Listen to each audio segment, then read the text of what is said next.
మీ ద్వారా రాష్ట్ర ప్రజానీకానికి అందరికీ కూడా నమస్కారాలు. ఒక ప్రజాస్వామ్య ప్రభుత్వం యొక్క ప్రస్థానంలో 6 మాసాల సమయం అనేటువంటిది చాలా విలువైంది, కీలకమైంది. మొదటి 6 మాసాల లోపలే ప్రజలు ఒక అంచనా వేసుకోవడానికి ప్రభుత్వ పనితీరు మీద, ప్రభుత్వ అధినేతల వ్యవహార సరళి మీద, వాళ్ళ కార్యదక్షత మీద, అదేవిధంగా వాళ్ళు ప్రజలకు ఇచ్చినటువంటి హామీలను నెరవేర్చడానికి వాళ్ళు చూపిస్తున్నటువంటి శ్రద్ధ మీద ప్రజలకు ఒక స్పష్టమైన అవగాహన వస్తుంది. 6 నెలల నిజంగా చాలా ఎక్కువ సమయం. ఏదైనా ఒక ప్రభుత్వం అది ఏ దారి పడుతున్నది, ఎటువైపు పయనిస్తున్నది, ఆ ప్రభుత్వం యొక్క డైరెక్షన్ ఏంది, దాన్ని అంచనా వేసుకోవడానికి ఈ 6 మాసాల కాలంలో రాష్ట్ర ప్రజానీకానికి స్పష్టంగా అర్థమైపోయింది. రేవంత్ రెడ్డి సర్కార్కు ఆ పార్టీ అధికారంలోకి వచ్చే కంటే ముందు ఇచ్చినటువంటి హామీలను నెరవేర్చే దాని మీద శ్రద్ధ లేదు. ఎంతసేపు ఆత్మస్థుతి, పరనింద అనేటువంటి ఒక ఏకైక అజెండాను మాత్రమే ముందు పెట్టుకొని సాగుతున్నట్లుగా స్పష్టంగా కనిపిస్తూ ఉన్నది. డైరెక్షన్ లెస్ ఉంది ప్రభుత్వం, ఓ దారి తెన్ను లేకుండా ఉన్నది. ఒక నిర్మాణాత్మకమైనటువంటి పద్ధతిలో తామిచ్చినటువంటి హామీల మీద ముందు దృష్టి పెట్టి ప్రజాపాలనను కొనసాగిస్తూ మునుపటి ప్రభుత్వం కంటే మెరుగైనటువంటి రీతిలో ఇవో మా ప్రభుత్వ చర్యలు ఉన్నాయి, మా ప్రభుత్వ విధానాలు ఉన్నాయి, మా ప్రభుత్వం యొక్క పనులు ఉన్నాయి, వీటి ఫలితం ప్రజలకు ఇట్లా అందుతుంది అని చెప్పి ఒక ఆత్మవిశ్వాసంతో చెప్పగలిగేటువంటి పరిస్థితి ఇలా ముఖ్యమంత్రి కానీ మంత్రిమండలి కానీ కనిపిస్తలేదు. నోరు తెరిస్తే ఈ 6 మాసాల కాలంలో మనం చూసిందంతా కూడా గత ప్రభుత్వం మీద, గత ప్రభుత్వ అధినేతల మీద, గత ప్రభుత్వ కాలంలో సుమారు 9.5 ఏళ్ల కాలంలో ఈ రాష్ట్రంలో అమలైనటువంటి సంక్షేమం, అభివృద్ధికి సంబంధించిన అనేకమైన అంశాలు ఏ ఒక్కటి కూడా అది ప్రజలకు ఏది లాభం చేయనట్లు, సాంత్వన కూర్చోనట్లు, మేలు ఒనగూడనట్లు, అన్నింటికన్నీ వైఫల్యమైనటువంటి విధంగానే వాటి మీదనే మాట్లాడుతూ వచ్చినారు. మిషన్ కాకతీయ అంటే ఫెయిల్ అన్నారు, మిషన్ భగీరథ ఫెయిల్ అన్నారు, కాళేశ్వరం ఫెయిల్ అన్నారు, డబుల్ బెడ్రూమ్ ఇల్లు కట్టనే లేదన్నారు. ఇక 1 కాదు 2 కాదు, గొర్రెలది ఫెయిల్డ్ స్కీమ్ అన్నారు, అసలు ఇయ్యనే లేదన్నారు. ఏది తీసుకుంటే అది గత ప్రభుత్వ హయాంలో జరిగినటువంటి పనిని ఒక్కదాన్ని కూడా అవును ఈ ప్రభుత్వ హయాంలో ఇది జరిగింది, ఇది జరగలేదు, లేదా ఇది కొనదాకా జరగలేదు, లేదా ఇందులో పొరపాటు జరిగింది, ఈ రకమైన చర్చ ఎక్కడా లేదు. మొత్తమే ఏం జరగలేదని చెప్పి హోల్సేల్గా ఎగ్గొట్టేటువంటి మాటలు మాట్లాడడం, ఆ పథకాలకు కానీ ఆ ప్రయోజనాలకు కానీ దురుద్దేశాలను అంటగట్టడం. పోనీ అవి చేస్తూ మీరు చెప్పిందన్నా ఏదైనా మొదలుపెట్టి చేస్తున్నా అంటే ఇచ్చిన ఒక మాట మీద లేదు. ఉచిత బస్సు అనేటువంటి తప్ప, మహిళలకు ఉచిత బస్సు తప్ప ఒక్కటంటే ఒక్కటి కూడా మాట మీద నిలబడలేదు. ఎప్పుడు మాట్లాడినా చాలా ఎదుటోళ్ళు అడిగేటువంటి వాళ్ళు ఏం తెలియక అమాయకులు అవుతుండేమో, వీళ్ళకే విజ్ఞానం లేదేమో అనుకునేటట్లు ఎదురుదాడి చేసి మాట్లాడతారు ముఖ్యమంత్రి కానీ మంత్రులు కానీ. ఇవన్నీ అమలు చేసినాం కదా ఇంకేడు ఉన్నాయన్నట్టు మాట్లాడతారు. చివరికి ఎన్నికల సందర్భంగా రాహుల్ గాంధీ వస్తే ఆయనతో కూడా చెప్పించినారు మహాలక్ష్మి పథకం కింద 2,500 గుర్తున్నాయని.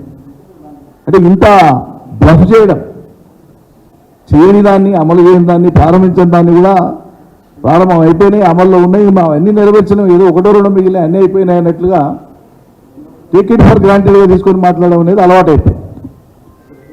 కాబట్టి వాళ్ళు ఇచ్చిన హామీలు అమలు కానటువంటి యొక్క ప్రతిఫలం లేదా దాని యొక్క రిఫ్లెక్షన్ ఏంటంటే ఇవాళ అన్ని వర్గాల ప్రజలు కూడా తీవ్రమైనటువంటి వ్యతిరేకత, అసంతృప్తిని కలిగి ఉన్నారు. ప్రధానంగా రైతాంగ ప్రజలు. కరెంటు కాడ వైఫల్యం ఈ సర్కార్ది, నీళ్ళు ఇచ్చే కాడ వైఫల్యం. చివరికి వాళ్ళు పండించిన పంట కొంటామని చెప్పి కొనకపోగా నానా ఇక్కట్లు రైతులు పడ్డారు, ధాన్యం దచ్చిపోయింది, చాలా రకాల ఇబ్బందులు పడ్డారు.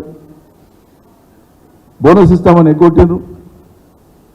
బోనస్ మీద తలాతోకలేని మాటలు, ముందుతోన సన్నవడ్లకే ఇస్తామని, తర్వాత మిగతా కూడా పరిశీలిస్తున్నామని, విధి విధానాలు రూపొందిస్తున్నామని. 2 సీజన్లు అయిపోయాయి, వానకాలం యాసంగి సీజన్లు అయిపోయాయి. మీ బోనస్ అనేటువంటిది ఇంకా ఆ బోనస్ను కూడా నమ్ముతాడా? మీ బోనస్ అనేది ఒక బోగస్. కాంగ్రెస్ ఇచ్చినటువంటి రైతులకు బోనస్ అనేటువంటి ఆ మాట ఏదైతే ఉందో అదొక బ్లఫ్, అదొక బోగస్ మాట. మీరు ఇంకో అదనపు బోనస్ ఏమి ఇచ్చిందంటేనంటే రైతుల మీద లాఠీచార్జ్ చేస్తున్నారు.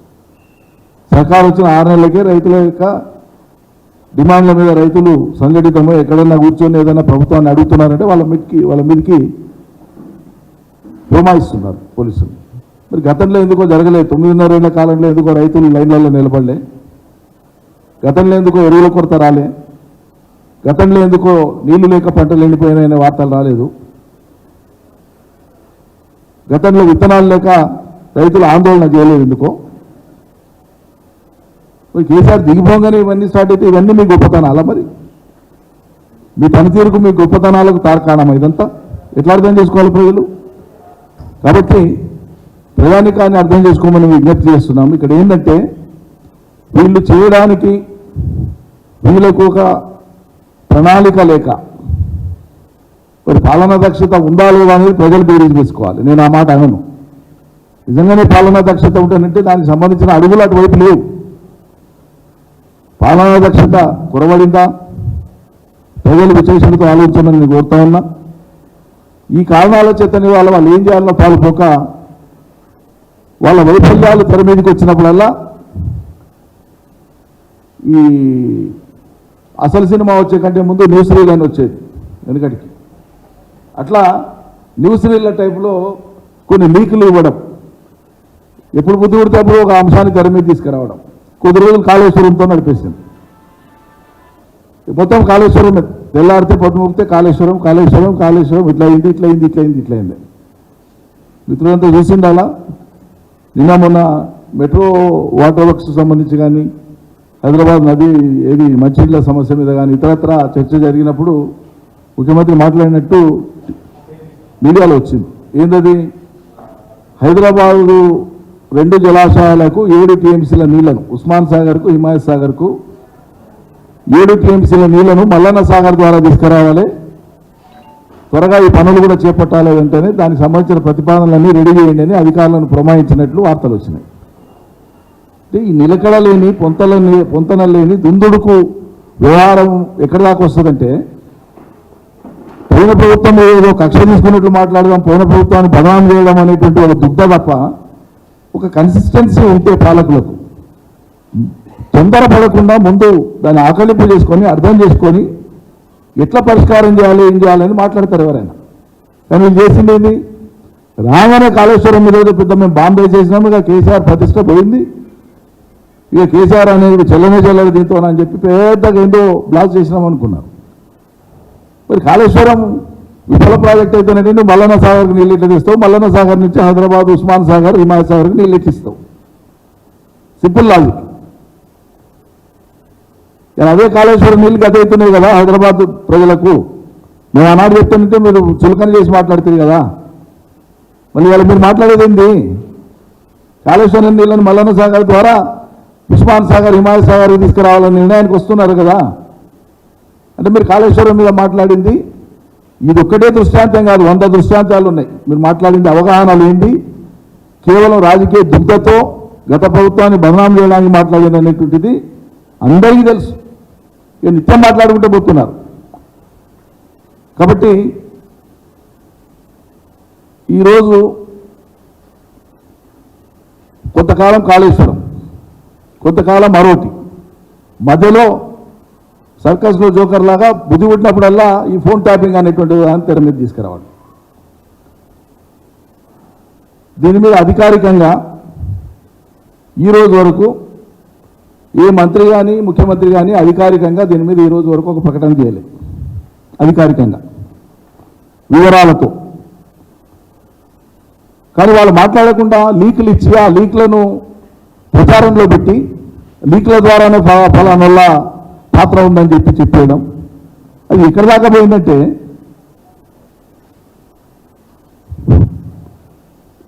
చట్ట పరిధిలో ఎప్పుడైనా సరే మనకు ఉండేటువంటి ప్రజాస్వామ్య ప్రభుత్వంలో, రాజ్యాంగబద్ధ ప్రభుత్వాలలో మనకుండే నేర స్మృతిలో విచారణ జరిగేటువంటి ప్రొసీజర్లో ఆయా నేరాలు ఏ చట్ట పరిధిలో వస్తే ఆ చట్ట పరిధిలో దానికి సంబంధించినటువంటి విచారణ ప్రొసీజర్ ఉంటుంది.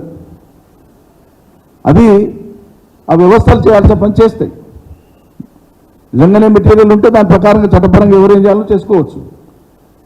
దానికి క్రైమ్ సిరీస్ లాగా లేకుంటే వెబ్ సిరీస్ లాగా దినామింత సీరియల్ ఇచ్చినట్లు లీకులు ఇచ్చి దీని మీద ఏదో పెద్ద సాధించే ప్రజల అటెన్షన్ డైవర్ట్ చేయడం తప్ప ఇది ఇంకోటి కాదు.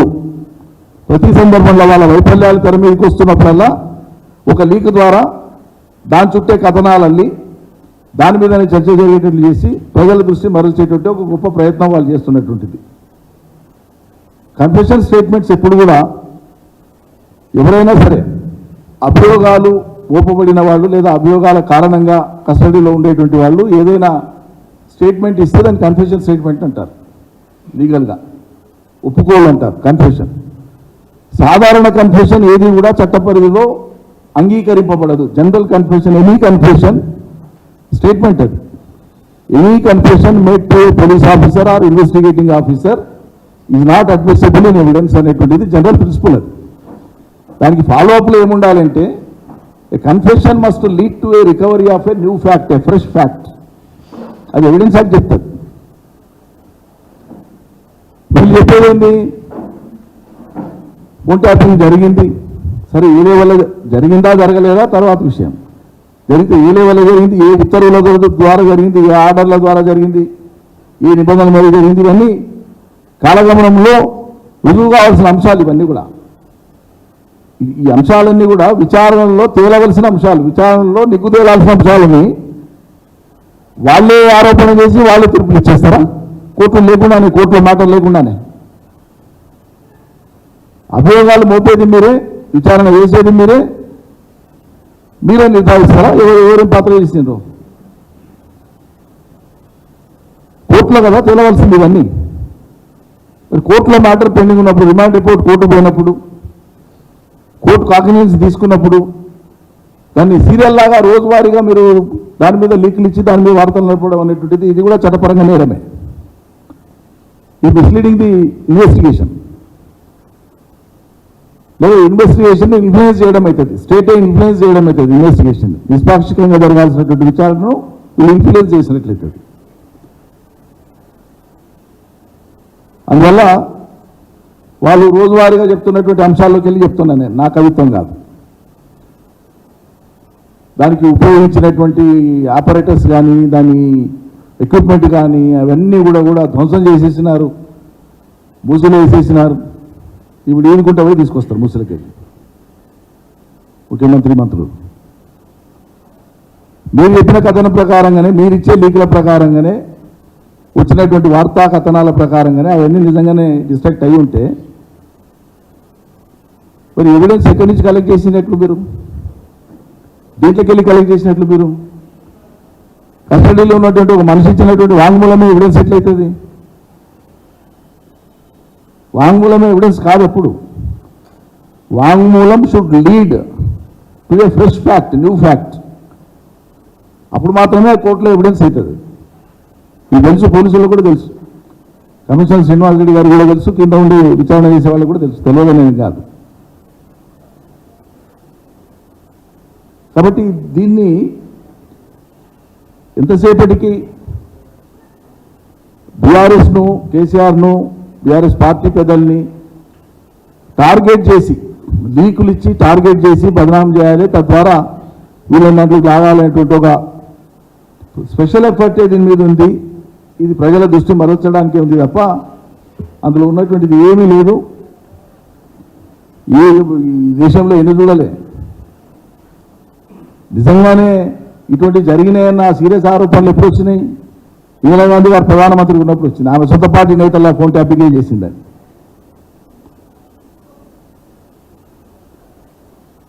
రాష్ట్ర అసెంబ్లీలో కాంగ్రెస్ ప్రభుత్వం ఉన్నప్పుడు చిరంజీవి గారు ఎమ్మెల్యేగా ఉండి ఆయనే చెప్పినారు కదా, నా ఫోన్ ట్యాప్ చేసినారని. కాంగ్రెస్ ప్రభుత్వం చేసిందని ఆయనే చెప్పినారు కదా. కాబట్టి ఇదేదో బీఆర్ఎస్ చేసిందని కాదు, ఇది ఆరోపణ మాత్రమే. కానీ నిజంగా మీరు చేసింది అనేటువంటిది మీ చరిత్ర. ఇది సాక్షాత్తు ఇందిరాగాంధీ గారు ప్రధానమంత్రి ఉన్నప్పుడే కేంద్ర ప్రభుత్వం చేసిందని, దేశంలోని చాలా కాంగ్రెస్ ప్రభుత్వాలు చేసినాయని, ఈ రాష్ట్రంలో ఉండేటువంటి గత కాంగ్రెస్ ప్రభుత్వాలు కూడా ఈ పని చేసినాయని చెప్పి గతపు రికార్డ్స్ చెప్తున్నాయి, ఆరోపణలు చెప్తున్నాయి, చర్చలు చెప్తున్నాయి. కాబట్టి ప్రభుత్వ ఉద్యోగులు, అది పోలీసు శాఖ కానీ మరే శాఖ కానీ, కాండక్ట్ ఆఫ్ బిజినెస్ రూల్స్ ఉంటాయి, అన్ని శాఖలకు వర్తిస్తుంది. పాలనలో విధుల నిర్వహణ ఎట్లా ఉండాలనేటువంటి దానికి, ప్రభుత్వ విధుల నిర్వహణ ఎట్లుండాలి, ఉద్యోగుల విధుల నిర్వహణ ఎట్లుండాలనేటువంటి దానికి conduct of civil servants rules ఉన్నాయి. మంత్రిమండలి పనితీరుకు మార్గదర్శనం చేసేటువంటి బిజినెస్ రూల్స్ ఉంటాయి.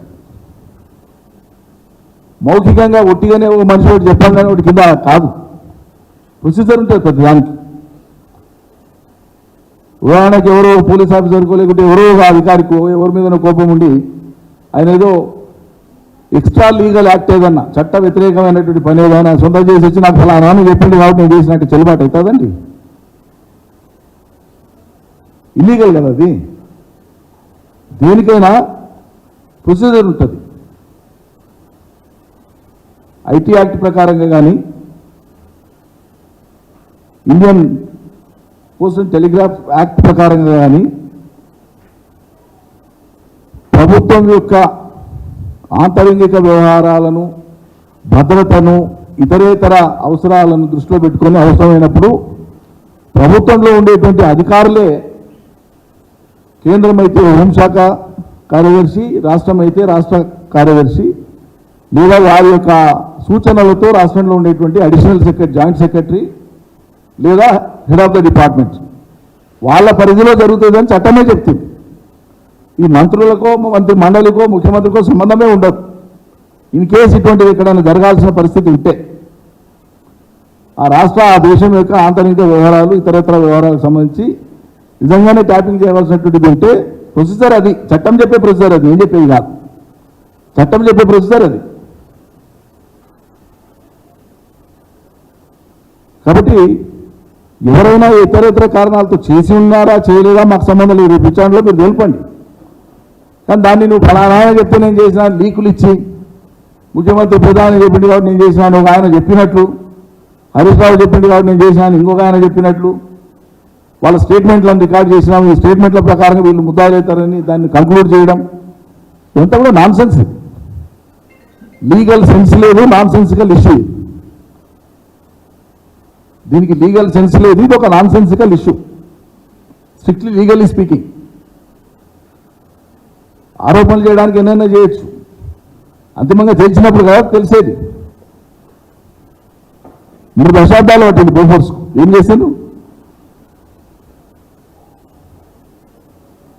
సాక్షాత్తు ఏ ఆధారాలు లేకుండా ఒకటి ఆరోపణలతోనే వాళ్ళ మీరు కథా సీరియల్ నడిపిస్తున్నారే.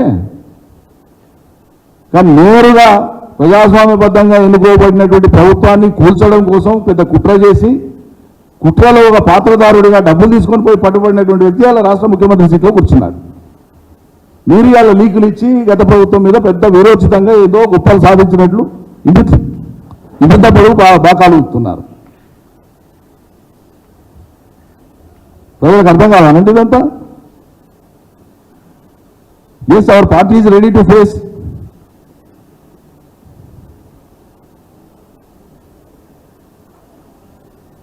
ఆరో పాయింటింగ్ ఎవిడెన్స్ ఉంటే definitely will face, our people will face, what is there.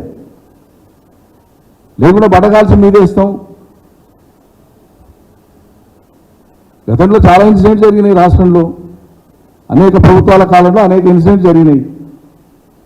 వాటన్నిటికీ ఆ మంత్రిమండలి, ఆ ముఖ్యమంత్రులు బాధ్యత వహిస్తారా?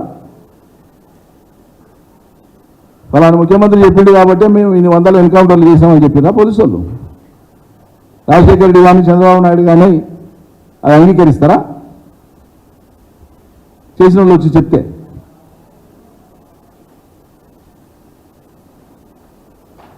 కాబట్టి మరుగున పడుతుంది అనుకున్నటువంటి ఒక అంశాన్ని మళ్ళీ ధర మీద వారానికి 10 రోజులకు కొత్త అంశంతోన కొత్త కోణంలో ఏదో చేసినట్లు పెట్టి తెర మీద తీసుకొని వచ్చి ప్రజల దృష్టి మరల్చడమే వాళ్ళ యొక్క ఏకైక లక్ష్యం.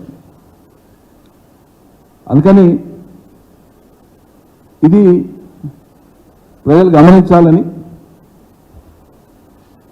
కాంగ్రెస్ ఇచ్చిన గ్యారంటీల మీద దృష్టి పెట్టి ఈ గాసిప్లు మానేయాలని చెప్పి మేము కోరుతా ఉన్నాం. న్యాయస్థానాల విచారణ జరగకముందే ప్రభుత్వంలో ఉండేటువంటి పెద్దలు కానీ లేకుంటే పోలీసు కొంతమంది అధికారులు కానీ తామే తీర్పులు ఇచ్చేసినట్లుగా మాట్లాడడం ఈ చట్ట వ్యతిరేకమని చెప్పి మేము మనవి చేస్తా ఉన్నాం. అదేవిధంగా ఇది మరీ విచిత్రం, కొంతమంది ఓడిపోయిన ఎమ్మెల్యేలు 3rd ప్లేస్ 4th ప్లేస్ వచ్చిన ఎమ్మెల్యేలు కూడా మేము కూడా ఓడిపోయినాం. వాళ్ళు ఫోన్ ట్యాపింగ్ అయింది కాబట్టి నేను ఓడిపోయినాను ఎవరు ఎమ్మెల్యే మాట్లాడినట్టు వచ్చింది, కాంగ్రెస్ ఎమ్మెల్యే ఏదో పేరు నరసింహరావు కాదు అచ్చంపేట అని కూడా మాట్లాడింది. మరి ఫోన్ ట్యాపింగ్ అయింది కాబట్టి 64 మంది కాంగ్రెస్ వాళ్ళు గెలిచి అధికారంలోకి వచ్చిందా? ఫోన్ ట్యాపింగ్ అయింది కాబట్టి బీఆర్ఎస్ వాళ్ళు ఓడిపోయి ప్రభుత్వం మీద సెన్సిబుల్గా ఉండాలి కదా ఏదైనా మాట్లాడేటప్పుడు కూడా.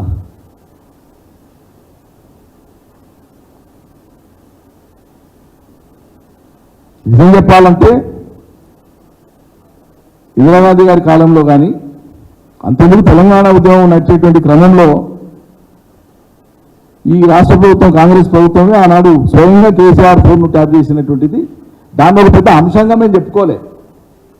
అదో పెద్ద దాంతో ఏందో బ్రహ్మాండం బద్దలవుతున్నట్టు మేము దాన్ని ఆ అంశాన్ని పట్టుకొని ప్రభుత్వం మీద పోరాడానికి పోలే, సిల్లిగా తీసుకున్నాం. మేము ఏం చేస్తారు, ఉద్యమకారుల యొక్క సంభాషణ రికార్డు చేసి ఏం చేస్తారు, ఉద్యమాన్ని అందిస్తారా? వీఆర్ ప్రిపేర్డ్, మేము సిద్ధంగా ఉన్నాం, దేనికైనా త్యాగాలకు సిద్ధంగా ఉండే తెలంగాణ మొదలు అని చెప్పి ప్రకటించుకున్నాం. కాబట్టి మేము ఆనాడు కాంగ్రెస్ ప్రభుత్వం చేస్తుందనేటువంటి విషయాన్ని మేము పరిగణలోకి తీసుకోలేదు సార్. గడిపోసలాగా తీసి పక్కకు పడేసినాం.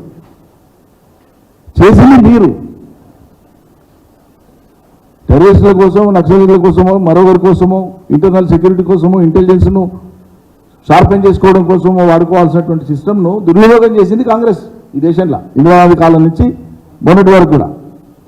ఈ అలవాటు అందరికీ ఉంటుంది అనేటువంటి దీంతో చేస్తారు. ఒకవేళ నిజంగానే ఆ డిపార్ట్మెంట్ల పరంగా డిపార్ట్మెంట్ల అవసరాల కోసం చేసి ఉంటే అది మంత్రులకు, మంత్రిమండలికో, ముఖ్యమంత్రికో సంబంధం ఏముంటుంది? సంబంధం ఉంటే ఎవిడెన్స్ ఉండాలి కదా. అట్లా లేకుండా రోజు అప్రతిష్ట పాలు చేసేటట్లుగా వార్తా కథనాలు లీకులు ఇచ్చి చేయడం అనేటువంటిది ఇది అసమంజసమే కాదు, అవసరమైతే చట్టపరమైన చర్యలు కూడా మేము ఉపక్రమిస్తాం. దిస్ లీడ్స్ టు డిఫర్మేషన్ కాబట్టి కంటిన్యూస్ కాదు, సీరియల్ లాగా.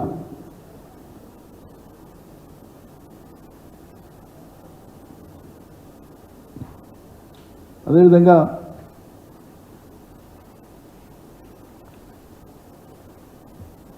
ఈ స్పాన్సర్డ్ ఆరోపణని మానుకొని పాలన మీద దృష్టి పెట్టి ఉదుగు రైతుల విత్తనాల కోసము, తర్వాత వడ్ల కోసము, బోనస్ కోసము, రైతు బంధు కోసము నిరీక్షణ జరుగుతూ ఉంటే, నీళ్ళ కోసము, కరెంటు కోసం నిరీక్షణ జరుగుతూ ఉంటే వీళ్ళకు సాంత్వన ఇవ్వాల్సి, ధైర్యం ఇవ్వాల్సిన పరిస్థితిని పక్కకు పెట్టేసి పట్టించుకోకుండా బరేలీకి, రాయబరేలీ కొందరు ప్రచారానికి పోతారు, పంజాబ్ కొందరు ప్రచారానికి పోతారు, ఇంకో చోటు కొందరు ప్రచారం పోయి మీ పార్టీ, మీ రాజకీయ పార్టీ మీ కార్యక్రమాలు చేసుకుంటే ఎవడొద్దన్నాడు. పాలన ఏం చేస్తారు, రైతులను ఏం చేస్తారు, గాలి కూడా చేస్తారా? సీజన్ పోతే మళ్ళీ వస్తుందా? 2 సీజన్లు బాయ్, 2 సీజన్లు బాయ్. డిసెంబర్ 9వ తారీఖు సోనియా గాంధీ గారి జన్మదినం, అమలు చేసి తీరుతాం మేము రుణమాఫానికి అప్పాలు కొడుతుంది. దాన్ని ఆగస్టుకు పోస్ట్పోన్ చేస్తారు. మళ్ళా దాని మీద షరతులు, ఛాలెంజ్లు చేసి చూపమని మాట్లాడితే, కాబట్టి నిలకడ లేని, పొంతన లేని, దుందుడుకు మాటలు చర్యల మూలంగా ప్రభుత్వం అప్రతిష్ట పాలవుతుంది. వాళ్ళే గమనిస్తే మంచిదని చెప్పి మేము సలహా ఇస్తున్నాం.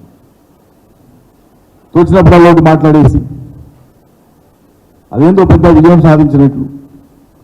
నిలకడ అవసరము, నేర్చుకోవడం అవసరము, పరిశీలన అవసరము, నిపుణుల సలహాలు, సూచనలు అవసరము. వాటి పరిగణలోకి తీసుకొని కొంత ఆలోచించి నిలకడగా ఏం చేద్దాం అనేది ఉండాలి. కానీ సీట్కి ఎక్కిన 3వ రోజే మెట్రో రైలు బంద్ చేస్తా, ఫార్మసిటీ రద్దు చేస్తా, ఇది చేస్తా, అది చేస్తా, ఈ కాళేశ్వరం ఫెయిల్, ఇప్పుడు మళ్ళీ మల్లన్న సాగర్కు కాళేశ్వరం నీళ్ళు, మల్లన్న సాగర్ నుంచి హైదరాబాద్కు నీళ్ళు, ఈ పొంతనలేని ఇవన్నీ మాటలతో అవసరం ఏముంది? నిజంగా డెలివరీ మెకానిజంను మీరు షార్పెన్ చేయదలుచుకుంటే గత ప్రభుత్వం కంటే ఈ ప్రభుత్వంలో మేము మెరుగైనటువంటి విధంగా ప్రజలకు మేము మేలు చేయగలుగుతున్నామని చూపదలుచుకుంటే మీ దృష్టి అంతా దేని మీద ఉండాలి? పాలన మీద ఉండాలి. ప్రతిరోజు కొత్త కోణంలో ప్రజలు మేము ఏం చేస్తున్నాం అన్న దాని మీద ఉండాలి.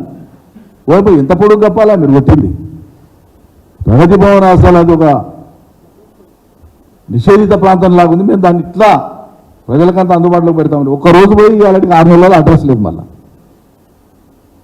ఇట్లేనా మాట్లాడేది? కాంగ్రెస్ ముఖ్యమంత్రి పెట్టినటువంటి కంచెల్ని తీసేసి అదే కేసీఆర్ను బదనాం చేయాలన్నంత రాక్షసానందం మోదీ మళ్ళీ ఏమయ్యాల? ఇటుపై వచ్చిన దరఖాస్తులు ఎక్కడపై? లక్షల దరఖాస్తులు ఎక్కడపై? వాటి పరిష్కారం ఏమవుతుంది? ఆ దరఖాస్తును మీరు తిరిగి కిందికి పంపిస్తారు. ఎక్కడి నుంచి జనరేట్ వస్తుందో సమస్య, ఆ సమస్యను వచ్చేటికి మళ్ళీ దరఖాస్తులు పంపిస్తారు. ఇన్ని లక్షల దరఖాస్తులు వచ్చినాయి, మేము పరిష్కరించినామని చెప్తారు. పరిష్కారం మీరు నుంచి తిరుగుబాట టపాలో వెనక్కి పంపడం కాదు. ప్రతి అప్లికేషన్లో ఉండేటువంటి ఆ సమస్య పరిష్కరించదగిందా కాదా, అయితే ఏ స్థాయిలో పరిష్కరించదగింది, ఏ రూపంలో పరిష్కారం మీరు అందజేసిందో ప్రతి కాగితం మీద మీరు వివరణ ఇవ్వగలగాలి ఆయా జిల్లాల వారీగా. అప్పుడు మీరు కాగితాలను పరిశీలించినట్లు చేసినట్లు. ఇంకొకటి, ఇప్పుడు ఇంత పెద్ద ఎత్తున వస్తున్నాయంటే మీరు ఆ సమస్యలను అడ్రస్ చేయాలని కదా చేసిందా? లేదు కదా.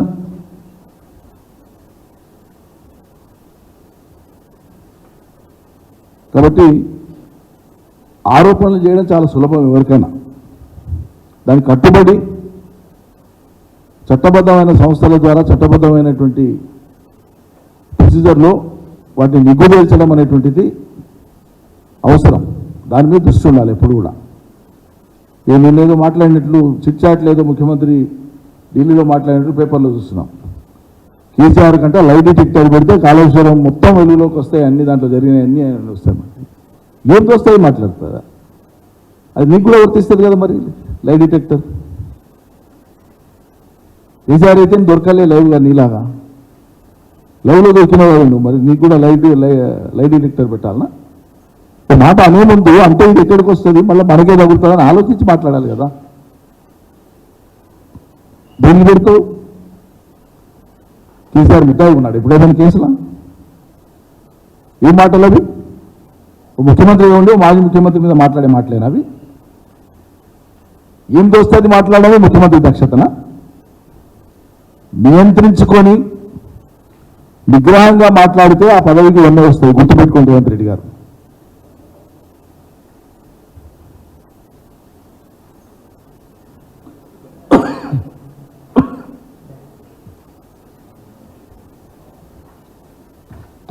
అందువల్ల ఇప్పటికైనా మీరు ఇచ్చిన మాటలకు కట్టుబడి వాటిని అమలు చేసే దాని మీద దృష్టి పెట్టండి. నిజంగానే ప్రభుత్వం దగ్గర కానీ ఏదైనా నిర్దిష్టమైన సమాచారం ఉంటే చట్టబద్ధ సంస్థల ద్వారా మీరు చేసే పని చేసుకోండి. దానికి డైలీ వారి ప్రచారం అవసరం లేదు, అడ్వర్టైజ్మెంట్ అవసరం లేదు. ఇంకా చూడబోతానంటే వీళ్ళు పేపర్ యాడ్స్, టీవీ యాడ్స్ ఇచ్చి కూడా ప్రచారం చేసేటట్లున్నారు ఈ ఆరోపణల మీద. వాళ్ళు ఓవర్ ఎంతూజియాజం అట్లా కనిపిస్తుంది. ఎగ్జైట్ అయి ఉన్నారంతా. ఇది మంచిది కాదు, శ్రేయస్కరం కాదు, ప్రభుత్వాన్ని నడిపే తీరేది కాదు. దయచేసి restrain yourself, refrain from doing such things. Thank you.